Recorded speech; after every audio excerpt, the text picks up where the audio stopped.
제가 그때 공천 탈락, 컷오프 됐을 때, 탈당하지 않고, 승복하고 덕컷 유세단 만들어서, 전국을 돌았는데요. 그때 왜 그랬는지 이유를 처음으로 공개합니다. 이번에 당대표 나오려고 그랬습니다.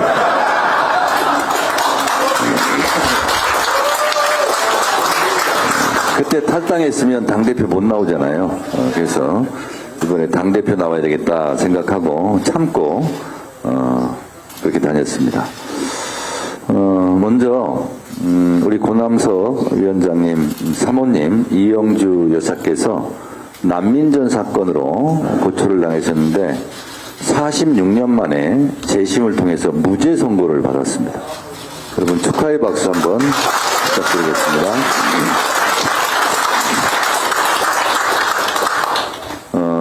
난민전 사건이나 인혁당 사건이나 인혁당 사건 같은 경우는 뭐 사법살인의 가장 안 좋은 예로 우리가 알고 있고요.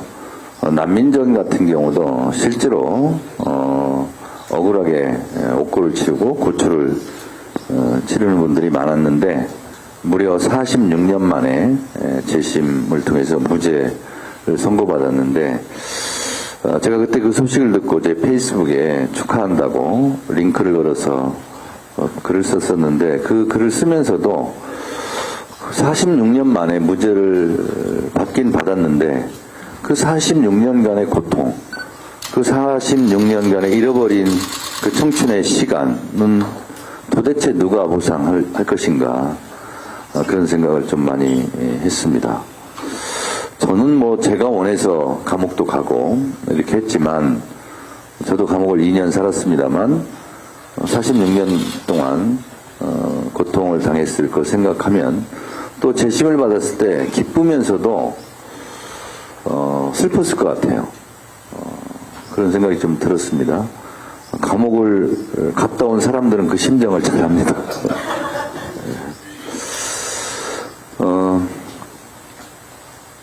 전당대회가 이제 종착역을 향해서 달리고 있습니다. 선거 때는 이편 저편으로 나뉘어서 서로 선거운동도 하고 경쟁도 하지만 선거가 끝나면 언제 그랬냐는 듯이 우리가 원래 그랬듯이 하나가 되어서 이재명 정부의 성공을 위한 한마음 한뜻으로 나가리라고 보고요. 제가 그동안 바빴어요. 그런데 생각해보니 인천을 한 번도 안 왔더라고요. 그러면 안 되겠다. 그건 도리도 아니고 예의도 아니고 그래서 인천은 오늘 주로 인천에서 있습니다. 박찬대 후보는 제주도에 가 계신 것 같아요. 제가 온다 그러니까 피했는지 같이 손잡고 다니면 더 좋았을 텐데 하여튼 일정이 공교롭게 그렇게 됐습니다. 제가 원래 목소리가 은쟁반의 옥구슬은 아니어도 목소리가 나쁜 편은 아닌데 오늘은 코가 좀 잠겨 있습니다. 그 이유는 제가 지병이 하나 있습니다. 몇 년 만에 한 번씩 오는 건데요. 몸이 너무 피곤하고 힘들면 정신력으로 다 극복해 오는데 몸이 못 견디는 현상이 몇 년 만에 한 번씩 일어나는데 수해복구 13군데 가서 너무 힘들게 일했나 봐요. 그러면 왼쪽 코에 알레르기 비염이 와서 오늘부터 이제 재채기가 시작됐습니다. 그래서 강연 중에 혹시 제가 재채기를 하면 어떤 이상한 게 날아갈 수도 있어요. 그럴 때 탁 야구장에서 야구공 잡듯이 피해 없기 바랍니다. 재채기하면 이게 날아갈 수가 있어요. 뭔가. 그래서 어제 100분 토론 하는데 많이 힘들었어요. 티 안 내려고. 그런데 하여튼 그저께부터 왔거든요. 이게 지금 왔는데 하여튼 위원장님 빨리 피하시기 바랍니다. 특히 앞자리에 제가 조금 얘기를 하고 질문 한두 개 받고 혹시 저하고 사진 찍으실 분들은 사진 찍고 오늘 자리를 마무리했으면 좋겠습니다. 정청래 그러면 어떤 생각이 드십니까? 법사위원장 할 때 그 방망이치던 그 강력한 카리스마 뭐 이런 걸 보통 생각을 하시죠. 어떤 분들은 MBN 판도라 할 때 어쩌면 저렇게 자료 준비를 많이 했지? 어떻게 저렇게 유머를 할 수 있지? 뭐 이런 것도 생각하시고, 어떤 분들은 지금 1300만 조회가 넘었던데 노르패스 여성 보좌관에게 갑질하다가 당했다 뭐 이런 걸로 쳐보면 지금 나옵니다. 그게 1300만 조회수를 돌파했어요. 저렇게 웃긴 면도 있어? 이렇게 생각할 수도 있는데, 제 소개를 잠깐 하자면 저는 알부남입니다. 알부남. 알고 나면 부족한 게 많은 사람이고, 알고 나면 부끄러움도 많이 타는 그런 남자이기도 합니다. 저는 충청남도 금산군에서 10남매 중에 10번째 막내로 태어났고요. 제 아내는 전라남도 강진에서 역시 10남매 중에 또 10번째 막내로 태어나서 아들 셋 낳고 딸은 못 낳습니다. 살고 있습니다. 저희 어머니는 1921년 전라북도 완주군 운주면 삼북리에서 태어났고요. 16살 때 얼굴도 이름도 한 번도 얼굴도 본 적이 없는 한 살 어린 꼬마 신랑에게 대둔산 밑에 동네니까 대둔산을 넘어서 40리를 걸어서 시집을 왔다고 했습니다. 16살에 시집 와서 18살에 저희 큰형님 낳고 65년도에 저를 10번째로 낳았는데 28년간 배불러 있었다고 그럽니다. 저희 큰형님이 39년생, 지금 살아계십니다. 그래서 86세인데요. 금산장날, 부여장날, 공주장날, 신탄지장날 가면 노상에서 뻥튀기 장사하고 있는 게 저희 큰형님입니다. 지금도 차 운전하고 다니면서 건강하십니다. 10남매 중에 10번째 막내인데 호적상에는 제가 5남매 중에 막내 이렇게 되어 있습니다. 큰형님이 39년생, 둘째 형님이 53년생, 그러니까 14년간이 텅 비어 있습니다. 애 낳아서 돌 지나서 아장아장 걸어다닐만 하면 애가 홍역으로 죽고, 또 낳아서 돌 지나면 아장아장 걸어서 이쁜 짓 하면 홍역이 와서 또 데려가고, 그렇게 연거푸 5을 잃었다고 했습니다. 그러면 죽은 아기를 하얀 보자기에 쌓아서 산으로 묻으러 가는 그 남편의 뒷모습을 보면서 저희 어머니는 또 얼마나 많이 울었을까요? 그거를 5번이나 했다고 했습니다. 그런데 저희 어머니는 그 아기 무덤이 어디 있는지를 평생 모르고 돌아가셨습니다. 아버지가 한 군데도 가르쳐 주지 않았다고 했습니다. 어렵지만 저희 아버지가 화전민입니다. 화전민. 저희 동네는 산골 오지라서 초등학교 때 동네를 그리라 그러면 하늘을 동그랗게 그렸습니다. 그리고 평지가 없습니다. 거의 논도 다랭이 논이고, 아버지가 할아버지가 주지도 않은 할아버지 산에 꽃갱이를 들고 가서 불을 지르고 나무 뿌리를 캐서 곡괭이 하나로 혼자 6,000평의 밭을 읽었다고 했습니다. 집하고 1.5km가 떨어져 있는 밭입니다. 운반수단은 지게밖에 없어요. 그러니까 옛날에 다 그랬듯이 그 1.5km, 6,000평 밭에서 나는 고구마, 감자, 옥수수, 고추 이것을 지게로 다 저 날라야 됐기 때문에 저도 초등학교 2학년 때 아버지가 만들어준 꼬마 지게를 지고 초등학교 2학년 때부터 저도 지게질을 했습니다. 여러분들 강제징용 이런 얘기 많이 들으시죠?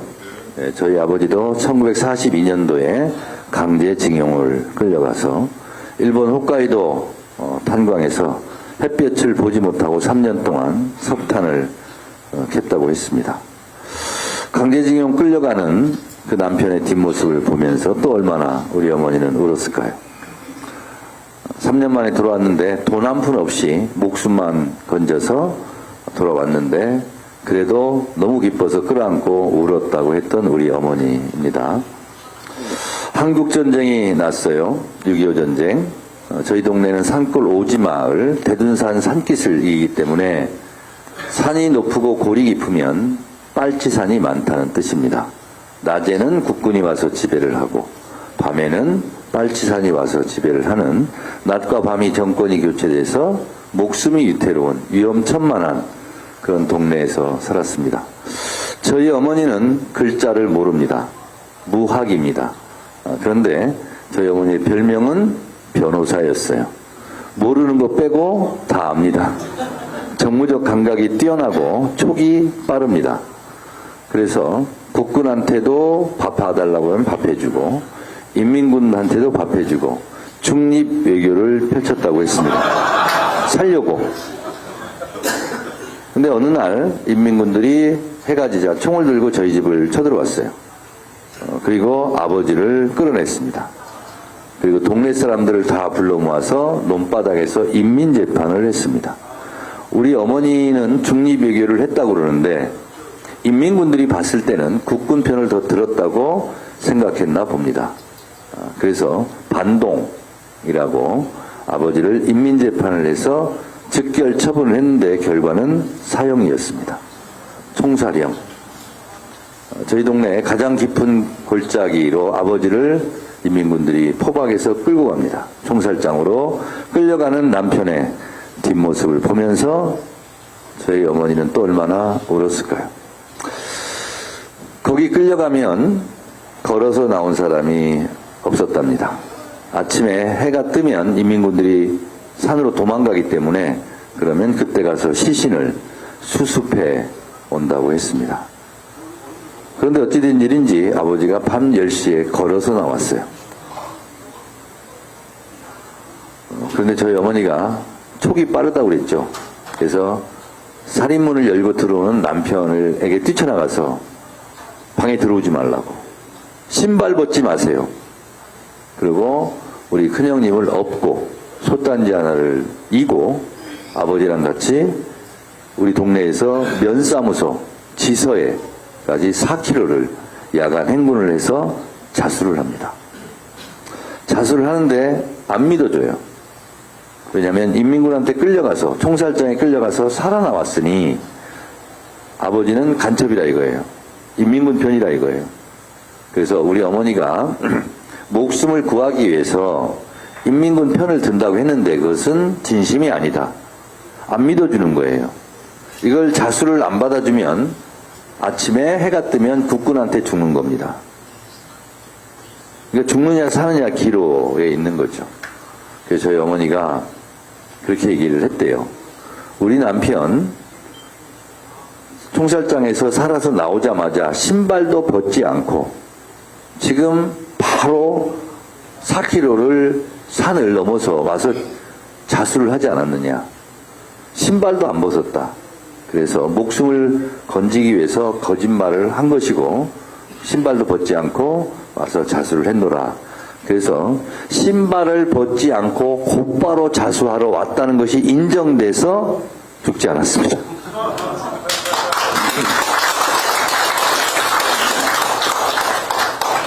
저희 큰형님이 중학교 3학년 때 공부를 잘했다고 그럽니다. 잘했는데 등록금을 낼 수가 없어서 아버지가 학교에 가서 자퇴를 시킵니다. 그랬더니 담임선생님이 얘는 공부도 잘하고 머리도 좋으니 고등학교까지만 나오면 집안을 일으키려니까 1년 동안 등록금은 내가 내줄 테니 학교를 그냥 보내라. 이렇게 담임이 얘기했는데 저희 집 가훈이 가오를 지키자입니다. 자존심을 지키자. 그럴 수는 없다. 그래서 우리 큰형님을 자퇴를 시키고 아버지랑 지게를 지고 산으로 장작을 패러 올라갑니다. 학교에 갈 큰아들이 학교에 가지 못하고 지게를 지고 산으로 올라가는 뒷모습을 보면서 저희 어머니는 또 얼마나 울었을까요? 우리 큰형님이 이제 장성을 해서 결혼을 했습니다. 그런데 하필이면 우리 큰형수님, 우리 어머님의 큰 며느리도 우리 어머니 동네에서 시집을 왔어요. 어머니랑 똑같은 코스로 전라북도 완주군 운주면 삼북리에서 대둔산을 넘어서 40리를 걸어서 어머니와 똑같은 코스로 시집을 왔다고 했습니다. 와서 애를 가졌어요. 이제 손주를 가진 거죠. 근데 어머니한테 옛날에 어머니 뭐 이렇게 애를 옛날에 많이 낳았어요? 그렇게 물어본 적이 있는데 어머니가 그때마다 나도 모르겠더라. 네 아버지가 손만 잡으면 애가 생기더라. 그래서 며느리가 손주가 5개월 되던 어느 날 밤 아버지가 어머니 손을 꽉 잡았나 봐요. 제가 생기고 말았어요. 며느리보다 5개월 늦게 임신을 한 겁니다. 그러니 남 부끄럽기도 하고 또 며느리 해산하면 도와주기도 해야 되는데 그래서 3개월 때 저를 떼려고 대전에 있는 산부인과를 갑니다. 갔는데 어머니가 생각해 보니 이것도 생명인데 이걸 띄면 내가 죄 짓는 거지 하고서 못 띄고 왔대요. 와서 다시 며느리 배를 보니까 며느리 배가 더 남산만하게 불러있는 거예요. 도저히 안 되겠다. 그래서 제가 5개월 때 그러니까 우리 큰형수가 이제 애를 막 낳으려고 하는 산딸 되던 애 다시 두 번째 저를 떼려고 산부인과에 갑니다. 그때는 제가 기억이 납니다. 아니 무슨 의사 선생님이 뭐라고 하더니 뭐 의사 선생님이 뭐 가운을 입고 뭐 우리 어머니가 뭐 어디 수술실에 눕는 거예요. 그래서 제가 저의 투쟁은 그때 시작됐습니다. 저의 첫 번째 투쟁 생존권 투쟁이었습니다. 나를 낳아달라. 나를 띄면 어떡하냐. 아니 둘이 좋아서 저를 가질 때는 언제고 누구 마음대로 저를 떼려고 하냐. 이건 경우가 아니지 않느냐 하고 뱃속에서 열심히 생존권 투쟁을 했습니다. 나를 낳아달라고. 수술대에 누웠는데 애가 뱃속에서 너무 놀더래요. 그래서 얘를 띄면 내가 큰 죄를 짓는 거지. 그리고 수술 중지 이렇게 하고 와서 난 게 접니다. 하마터면 큰일 날 뻔했습니다. 저희 동네는 오지 상간마을 화전민들이 사는 동네였기 때문에 고등학교 졸업하는 것이 가장 큰 학벌의 목표입니다. 공고, 농고, 상고 가는 게 가장 큰 목표인데 제가 그 기록을 깨고 고등학교 가는 사람들 별로 없어요. 우리는 초등학교 졸업하고 공장 가고 막 그렇게 했습니다. 제가 서울에 있는 대학을 갔습니다. 저희 동네는 줄여서 서울대 갔다고 그럽니다. 아이고 양기뜬 그 막내는 서울에 있는 대학 갔다 그러지 않고 양기뜬 그 막내 아들은 서울대 갔대야. 서울에 있는 대학. 그렇게 간 거예요. 근데 제가 우리 동네에서 대학을 갈 수 있었던 것도 저희 어머니 덕분입니다. 무학이고 글씨를 모르는데 제가 6살 때 어머니가 호롱불 밑에서 1년 동안 독학으로 한글을 깨우쳤습니다. 그리고 제가 7살 되던 해 어머니가 호롱불 밑으로 저를 데리고 가서 기역, 리은, 가나다라를 저한테 가르쳐주기 시작했습니다. 제가 7살 때 한글을 뗐습니다. 그리고 1부터 만까지를 쓸 수 있었고 덧셈, 뺄셈, 곱셈, 나눗셈, 사칙, 연산을 어머니한테 배우고 8살 때 초등학교에 갔습니다. 근데 웬일인지 어머니가 국민교육헌장은 읽고 쓰고 외우고 가라고. 그래서 제가 어머니한테 매일 검사를 맡았어요. 국민교육헌장. 그래서 그때 외웠던 국민교육헌장이 지금도 머릿속에 남아있습니다. 우리는 민족중흥의 역사적 사명을 띠고 이 땅에 태어났다. 조상의 빛날 어를 오늘에서 살려 안으로 사주국민과 밖으로 인류공의 앞장설 때 이에 나갈 바를 밝혀 교육의 지표로 삼는다. 성실한 마음과 튼튼한 몸으로 학문과 기술을 배우고 익히며 탁월한 정화의 소질을 개발하. 대박이죠. 그때는 박수를 치는 거야. 초등학교 입학했는데 이름 쓸 줄 아는 애 나와봐. 그래서 제가 손 들고 나갔어요. 정청래 딱 썼더니 반장이 정청래 반장! 그래서 제가 반장이 됐습니다. 어머니 덕분에. 근데 반장이 되니까 선생님이 그렇게 얘기해요. 6학년 누나들이 와서 청소를 해주면 책걸상 일직선으로 맞추는 것은 반장이 해라. 그리고 날씨를 꼭 붙이라는 거예요. 뒤에. 그래서 오늘처럼 날이 햇볕이 난다는 햇볕을 붙이고 비 오면 우산을 붙이고 흐린 날은 구름을 붙였어요. 그러다 보니까 1시간 늦게 가는 겁니다. 집에를. 가만히 생각해 보니까 처음에는 재밌고 좋았는데 애들보다 1시간 늦게 가는 거예요. 놀아야 되는데. 그래서 정청래의 첫 학예 정계 구상을 합니다. 여름방학 때 이거를 계속 할 거냐 말 거냐. 그래서 2학기 개학날 선생님이 인사를 하라는데 안 했어요. 차례격리에 반장이라서 하는데, 그리고 벌떡 일어나서 손을 들고 지금 이 순간 반장직을 사퇴합니다. 그래서 반장 사퇴 선언을 제가 했습니다. 그랬더니 선생님도 밀리지 않고 너는 미성년자라 자기 결정권이 없다. 엄마 모시고 와라. 그래서 밭에서 일하는 어머니한테 가서 반장 사퇴하고 왔다고. 그랬더니 우리 어머니가 감나무 가지를 꺾어가지고 야 이놈의 자식아 내가 너 반장 시키려고 어떻게 했는데 그걸 네 맘대로 그만두냐고. 절대로 안 된다고. 그러면서 어머니가 죽일 듯이 달려오기 시작했어요. 그래서 열심히 도망가가지고 우리 집에 있는 산의 뒷동산 큰 묘가 있는 잔디밭에 숨어 있었습니다. 어머니가 해가 지니까 저를 부르러 다녀요. 밥 먹으러 오라고. 안 갑니다. 계속 어머니가 부르고 다녀요. 안 가요. 1시간, 2시간, 3시간이 지나니까 어머니가 이제 울부짖기 시작해요. 청래야, 그까짓 거 반장 안 해도 된다. 얼른 와서 밥 먹어라. 얼른 와서 밥 먹어라. 그래서 믿고 갔어요. 그랬더니 어머니가 손을 잡자마자 누구 맘대로 반장 그만두냐고. 절대 안 된다고. 그래서 세상에 최초의 단식 투쟁에 돌입합니다. 밥을 먹지 않습니다. 그리고 아침에 일어나서도 밥을 안 먹었어요. 근데 예전에는 한 끼만 굶으면 다 죽는 줄 알았어요. 밥을 먹어야 돼요. 그랬더니 물 좀 주세요. 자꾸 목이.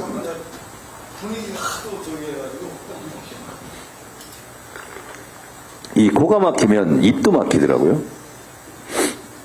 저 노력하고 있는 거예요. 지금 코가 지금 맹맹한데.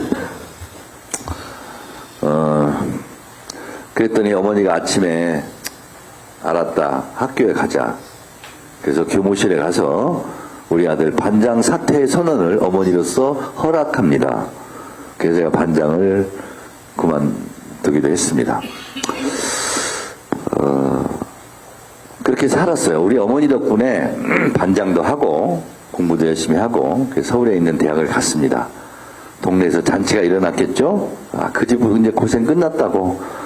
저 이제 막내가 대학 나와서 하얀 와이셔츠에 볼펜 돌리고 월급 따박따박 받으면 그 집은 걱정할 게 없다고. 이렇게 우리 어머니 아버지가 기세가 등등할 때 제가 대학 다니면서 학생운동을 하다가 안기부 수배를 받았습니다. 특급이 걸린 수배. 나를 잡으면 특진하는 거예요. 특급 수배를 받았는데 제가 서울에 있는 총학생회실에 있는 이걸 뻔히 알면서 안기부 수사관들과 경찰들이 저희 집으로 쳐들어가요. 그리고 동네방네 쑤시고 다니는 거예요. 정청래 잡으러 왔다고. 그러면 어떻게 되겠어요? 동네에서는 아이고 이제 그 양짓듯 막내 거기 이제 끝났어. 빨간 줄 오르고 이제 취직도 못하고 이제 끝났어. 걔 인생 조졌어. 그러니까 저희 아버지 어머니는 얼마나 힘들었겠어요. 그게. 그러다가 석 달간 수배를 받다가 너무 소파 이런 데서만 자니까 허리가 너무 아파요. 그래서 온돌방에 지지고 자려고 후배 자취방에 갔는데 안기부 뿌락지한테 미행을 당했습니다. 그래서 새벽 1시에 안기부 직원들한테 잡혀갔어요. 근데 끌려가는데 봉고차 어디로 끌려가는지는 알아야 될 거 아닙니까? 그래서 창문을 열고 내다보는데 뒤에서 누가 당수로 목 뒤를 쳤는데 목이 끊어지는 것 같아요. 들 수가 없어요. 그 혁대를 빼고 4명이 허리춤을 잡고 호텔 2층 방으로 올라가는데 저는 지금 을지로쯤인데 어느 호텔인지 지금 기억을 못합니다. 양탄자가 깔려있는 2층으로 올라갔는데 넓은 방이 있고 수돗물을 틀어놓고 물고문 이업 속에서 팬티 바람으로 옷을 다 벗겨요. 그리고 수건으로 눈을 가립니다. 그리고 결박을 합니다. 그리고 4시간을 고문 폭행을 당했습니다. 근데 눈을 뜨고 맞는 것과 수건으로 눈을 가린 채 맞는 것은 다릅니다. 그래서 발길질이 와서 이마를 치면 뒤로 발라덩 넘어져서 쭉 미끄러져서 머리로 벽을 칩니다. 그리고 또 오른쪽 뺨을 쫙 때리면 왼쪽으로 쓰러져서 쭉 미끄러져서 가서 벽에 부딪힙니다. 그거를 4시간 동안 반복했습니다. 여러분 그거 안 당해보셔서 모르는데요. 살아있는 것이 고통입니다. 그런데도 제가 지금 기에 눌리지 않고 기세당당하게 법사위원장을 할 수 있는 그거는 그때를 잘 이겨냈기 때문입니다. 제가 3가지를 다짐했어요. 아프다고 울지 않기, 그만 때려달라고 애원하지 않기, 방구석에 처박혔을 때 그대로 있지 않고 엉금엉금 기어나와서 방 가운데 앉아서 또 때려라 하고 앉아있기. 이 3가지를 제가 4시간 동안 했습니다. 쉽지 않은 일입니다. 그래서 4시간을 그렇게 반복했는데 결국은 그들이 4시간 정도 지나니까 옷 입으라고 그러더라고요. 그만 때리겠다고. 그래서 옷을 주섬주섬 입고 서울 동부경찰서 앞마당을 지나가면서 아, 이제 살았구나. 그런 생각을 했습니다. 그래서 감옥을 서울구치소를 갔는데요. 윤석열은 제 서울구치소 동문 후배입니다. 서울구치소 2번 갔는데요. 저는 가서도 그냥 살지 않았습니다. 옥중투쟁위원장을 역임했습니다. 돈이 없어서 변호사를 못 사는 사람들은 국선 변호사인데요. 성의 없게 변호를 합니다. 그래서 제가 항소이호서 탄원서를 많이 써줬습니다. 그런데 첫 번째 징역을 살고 있는데 다 나가라는 거예요. 감옥에서. 그때 50청문회 광주청문회 때문에 노태우 대통령이 전두환 백담사를 보내면서 학생들을 다 내보냈어요. 이제 석방이 될 겁니다. 3달 동안 살다가. 이제 인천 우리가 누나가 여기 인천 백운역 십정동에 살고 있었어요. 그래서 누나가 살고 있는 집에 가서 어머니 이제 뵈려고 인사드리려고 했더니 어머니가 6.25 때 했던 말처럼 똑같이 하는 거예요. 신발 벗지 마라. 아버지한테 했던 말처럼. 내가 무슨 인민군에게 끌려갔다 온 것도 아닌데. 그랬더니 어머니가 쟁반에다가 생두부 2모를 가지고 와서 이걸 다 먹어야 된다는 거예요. 한 모는 먹을 수 있는데 2모째는 힘듭니다. 어머니가 강제 투입을 했어요. 2모를 다 먹으니까 이제 신발 벗고 올라와라. 그러더니 끌어안고 우셨던 우리 어머니. 2번 다시 징역 가지 마라. 그런 뜻에서 2모를 저한테 먹였다고 했습니다. 근데 1년 후에 이 불효 자식은 또 징역을 갔어요. 미 대사관저 정보농성 사건으로 경복궁 덕수궁 뒤에 있는 미 대사관저에 갔는데 진압되는 과정에서 방패로 찍혀서 여기 열반을 꼬맸습니다. 저는 단식 투쟁은 가능한데 삭발 투쟁은 불가능합니다. 깎으면 빵꾸난 게 다 보입니다. 그래서 얼굴을 여기 꼬매고 얼굴을 미이라처럼 감고 텔레비전에 출연한 거죠. 난뉴스에. 우리 형수가 시골에 가서 일주일 동안 텔레비를 껐다고 그랬습니다. 근데 추석도 오지 않고 설날도 오지 않으니까 저희 어머니가 촉이 빠르다고 그랬잖아요. 설날 며느리한테 너 똑바로 얘기해라. 막내한테 뭔 일이 있지. 그러니까 우리 둘째 형수님이 막내 서방님 사실은 지금 서울구치소에 있어요. 이렇게 말해서 그 다음날 면회를 오셨어요. 면회를 오셨는데 제가 옥중투쟁위원장이잖아요. 그러니까 서울구치소장이 특별 배려를 해서 특별 면회를 지켜줬습니다. 손잡고 하는 면회. 근데 어머니가 55분간을 울기만 하셔요. 그러니까 교도관이 받아 쓸 내용이 없습니다. 흐흐흐 크크크 이런 것만 쓰는 거예요. 그러니까 교도관이 어머니 이제 시간 다 됐습니다. 뭔 말씀이라도 하셔야죠. 그러니까 어머니가 이 말만 하셔요. 막내야, 삼시세끼는 꼬박꼬박 챙겨 먹어라. 나 간다. 그리고 보안과 앞마당을 걸어서 나가셨어요. 저는 뒷모습을 보고 있는데 그래도 저를 한 번쯤은 뒤돌아볼까 하고 서 있는데 잠깐 망설이더니 그냥 나가셨어요. 그리고 목포교도소로 이감을 해서 2년간 이제 징역을 받아서 살고 있는데 저보다 4살 많은 형님한테 편지가 왔어요. 결혼식 청첩장이었습니다. 너 석방되면 결혼식 올리려고 했는데 2년은 못 기다리겠다.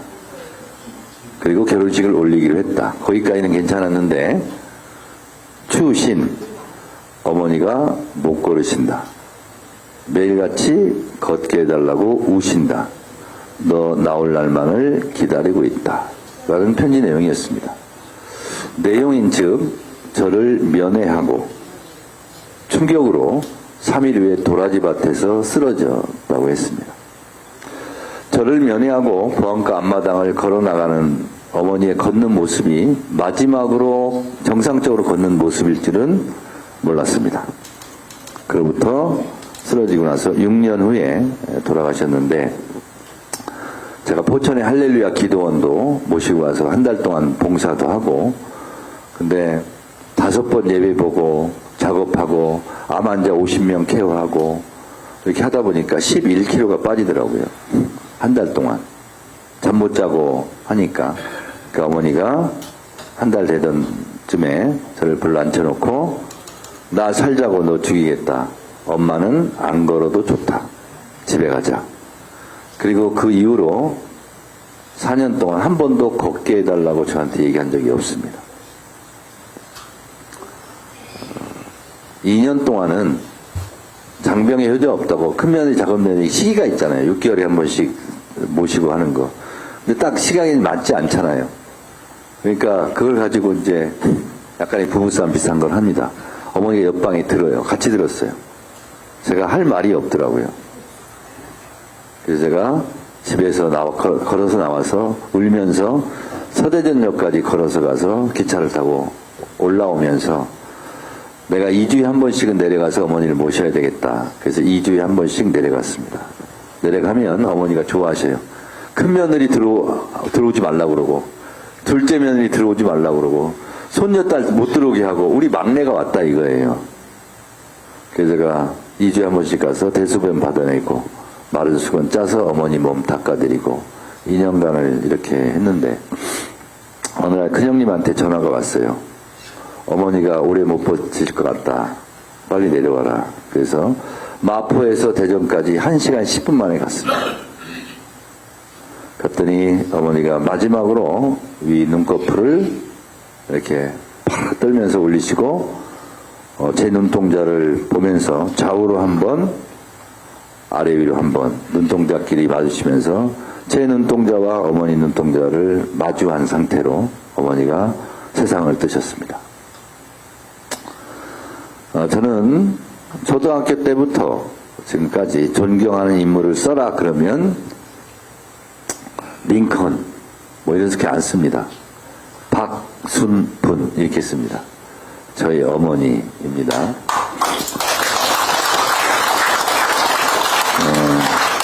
저희 어머니를 길게 말씀드린 것은 한국 현대사 100년 저희 어머니 박순분 여사 같은 수없이 많은 박순분 여사 같은 어머니들 또 정혜일 같은 우리 아버지 같은 아버지들 그리고 3년 전에 돌아가신 우리 큰형수님 김유순 큰 며느리 같은 큰 며느리들 그리고 우리 큰형님 정학래 같은 큰형님들이 만드는 대한민국입니다. 오늘의 대한민국이 갑자기 하늘에서 떨어진 것이 아니라 한국 현대사를 그렇게 어렵게 살아갔던 수없이 많은 어머니, 아버지, 형님, 형수들 이런 분들이 일궈온 대한민국입니다. 그 과정 속에서 일본의 지배를 받으면서 녹그릇까지 다 뺏어갔대요. 옛날에 무기 만든다고 쇠붙이는 다 뺏어갔대요. 강제징용 끌려가고 쇠붙이 같은 거 다 뺏기고 곡물 수탈당하고 그 세월을 견뎌낸 우리 어머니들 또 6.25 전쟁 때 우리 아버지처럼 끌려가서 총사령 사형 선고 받고 끌려가면서 그리고 눈 가리고 사형장에 서 있으면서 얼마나 무서웠을까요? 얼마나 두려웠을까요? 그런 남편의 뒷모습을 보면서 우리 어머니는 또 얼마나 힘들었을까? 그런 생각을 합니다. 공부 잘하는 큰아들 학교 못 보내고 학교 갈 시간에 지게 지고 산으로 나무하러 가는 모습 보면서 참 기가 막혔을 거 아니겠습니까? 안 날려다 낳던 막내 아들 서울 가서 곱게 대학만 다닐 줄 알았더니 징역 가고 거기에 또 충격받아 쓰러지고 그러다 6년 동안 누워 계시다가 돌아가신 나의 어머니 박순분 여사 꿈꿨을 대한민국을 한번 생각해 보자고요. 나라 잃은 백성은 상같이 개만도 못하다, 이런 말이 있습니다. 일본 사람들한테 얼마나 많이 당했을까요? 그럴 때마다 우리 어머니가, 아버지가 꿈꿨을 대한민국은 독립국가를 꿈꾸지 않았겠어요? 6.25 전쟁 때 남편 총살장에 끌려가는 모습을 보면서 전쟁 없는 평화로운 한반도를 꿈꾸지 않았을까요? 큰아들 중학교도 못 보내고 산에 나무하러 가는 뒷모습을 보면서 그래도 삼시세끼 걱정을 하지 않고 아들 중학교, 고등학교까지는 보낼 수 있는 경제적으로 좀 풍요로운 국가를 꿈꾸지 않았을까요? 안 날려다 낳은 막내 아들 서울로 대학 갔는데 징역 가고 이런 걸 보면서 독재 정권이 아닌 민주주의 국가를 꿈꾸지 않았을까? 그런 생각을 해봅니다. 전당대회라서 여러분들 이렇게 찾아와서 제가 말씀을 드리지만 전당대회 이전에 우리가 가꿔야 될 대한민국, 그리고 대통령을 한 명 잘 못 뽑았더니 대한민국이 얼마나 망가지고 절단나는가, 우리 어머니들이 소중하게, 우리 아버지들이 소중하게 꿈꿔왔을 그런 대한민국, 우리가 소중하게 지키는 길은 우리 어머니 아버지들이 꿈꿨던 대한민국을 이렇게 망가뜨린 것에 대한 성찰, 반성도 우리가 스스로 하면서 다시는 그런 대통령을 뽑으면 안 되겠다 하는 생각도 또 하면서, 그리고 우리 어머니들이 그렇게 꿈꿨을 미래가 2025년 7월 30일 오늘이라는 사실도 한번 생각해 보면서, 그리고 혹시 주변에서 돌아가신 어머니 아버지가 계시다면 한 번쯤은 그 부모님들의 노고도 한번 생각해 보고, 근데 지금 살아계신 부모님이 있다면 혹시 내가 전화를 바빠서 못 드렸다면 제 얘기를 듣고 어머니 아버지한테 한번 안부 전화라도 한번 하는 그런 우리가 됐으면 좋겠다, 이런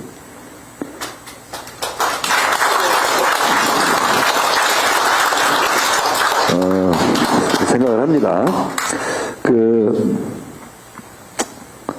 저희 옆방의 서재, 제 서재에 어머니, 아버지, 장인, 장모님 영정 때 썼던 사진을 제가 모셔놓고 가끔 가서 그 방에 들어가서 어머니, 아버지를 봅니다.